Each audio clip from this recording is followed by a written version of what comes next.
நான் கடை ஸ்டார்ட் பண்ணதுலேருந்து இன்னைக்கு வரைக்குமே சில ஃபைனான்ஷியர்ஸ்லாம் வந்து என்கிட்ட கேட்பாங்க, தம்பி கடைங்களுக்கு வந்து ஃபைனான்ஸ் பண்ணுறோம்ப்பா, உங்களுக்கு காசு எதுவும் தேவைப்பட்டதுன்னா சொல்லுங்கன்னு. நான் இன்ன வரைக்குமே அவங்க சப்போர்ட்டை தேடி போனது கிடையாது. மாறா நான் என்ன பண்ணேன்னா, நான் கடை ஸ்டார்ட் பண்ணதுலேருந்தே டிஸ்ட்ரிபியூட்டர்ஸை தேட ஆரம்பித்தேன். இப்போது என் கடை வந்து ஒரு கடை வீதியில் இருக்குது, ஒரு மெயின் ஏரியாவில் இருக்குதுன்னா டிஸ்ட்ரிபியூட்டரே கடைக்கு வருவாங்க. ஆனால் நம்ம வச்சிருக்கிறது வந்து ஒரு குடியிருப்பு பகுதியில் ரொம்ப இன்டீரியர். அப்படி இருக்கிறப்போ டிஸ்ட்ரிபியூட்டருக்கு வந்து நம்ம கடையை தெரியாது. அதனால நான் போய் மெயின் ஏரியாவில் நின்று வேற கடைங்க கிட்ட நின்று இந்த டிஸ்ட்ரிபியூட்டர் வருவாங்க அங்கே ஆர்டர் எடுக்க, அவர் எந்த கம்பெனிக்கு டிஸ்ட்ரிபியூட்டர்ன்றதை தெரிஞ்சுக்கிட்டு அவரை உள்ளே வர வச்சு அவர்கிட்ட பில் பண்ணி ஃபர்ஸ்ட்லாம் பெய்டு பில்லாக பண்ணி அதுக்கப்புறம் வந்து கிரெடிட் பில்லுக்கு மாற்றி, ஸோ இந்த மாதிரி தான் வந்து கொஞ்சம் கொஞ்சமாக வந்து டெவலப் பண்ணி கொண்டு வந்தது. ஸோ இதோடைய அட்வான்டேஜ் என்ன அப்படின்னு பார்த்தீங்கன்னா, இப்போ ஃபைனான்ஷியர்ட்ட ஒரு 10,000 ரூபாய் கடன் வாங்குறேன்னு வச்சுப்போம். அந்த 10,000 ரூபாய்க்கு நான் ஹோல்சேல் கடையில் போயிட்டு ஸ்டாக்ஸை வாங்கிட்டு வந்து அடுக்கிட்டு இப்போ வாங்கின ஸ்டாக்ஸை வந்து ஒரு 11,000 ரூபாய்க்கு வித்துறேன்னு வச்சுக்கலாம். ஸோ 1000 ரூபாய் எனக்கு வந்து ப்ராஃபிட் நிற்கிது.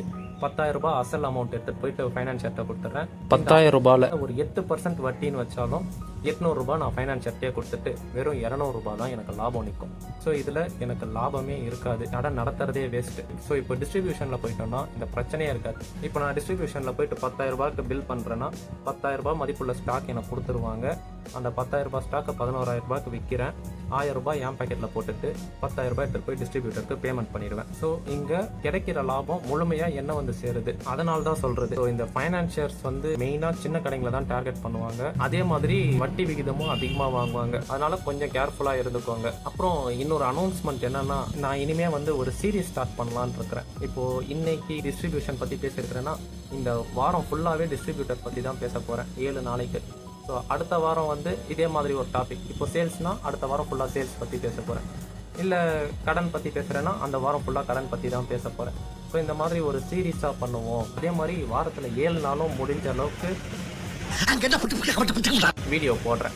இதுக்கிடையில் ஏதாவது நியூஸ் லெட்டர் வருது அப்படின்னா அதையும் நான் வந்து இடையில டக்குன்னு வீடியோ ஷூட் பண்ணி எடிட்லாம் கூட பண்ணாமல் போட்டு விட்டுறேன். அப்புறம் இந்த ஃபைனான்ஷியர்ட்ட வாங்குற கடனை பற்றி நான் மட்டும் இல்லை, நான் யூடியூப்பில் இன்னொரு வீடியோலையும் பார்த்தேன், அவரும் சொல்லியிருப்பார். அவர்கிட்ட காசை வாங்கி நம்ம கடன் நடத்த முடியாதுன்றதை போடுறேன் பாருங்களேன். 10,000க்கு 1,400 ரூபா பிடிச்சிக்குவாங்க. 20,000க்கு 2,800 ரூபா பிடிச்சிட்டு மீதி காசு கொடுத்துருவாங்க. மீதி காசு கொடுத்தா அது 20,000 கணக்கு.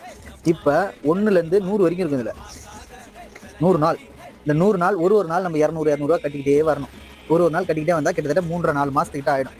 3.5 மாதம் நம்ம 200 ரூபா கட்டிட்டு வந்தால் நம்மளோட லாப கணக்கில் எப்படி கிடைக்கும்? ஒரு 200 ரூபா போயிட்டே இருக்கும். இது 200 ரூபா ஒரு மேட்டரா தெரியாது. இதே ஒரு 400 500னா ஒரு பெரிய விஷயமா இருக்கும். அதனால கண்டல் எடுத்து ஒரு மளிகை கடை நடத்தணும்னா செட்டே ஆகாது. இதுவே நம்மளுக்கு ஒரு பெரிய பாரமா இருக்கும்.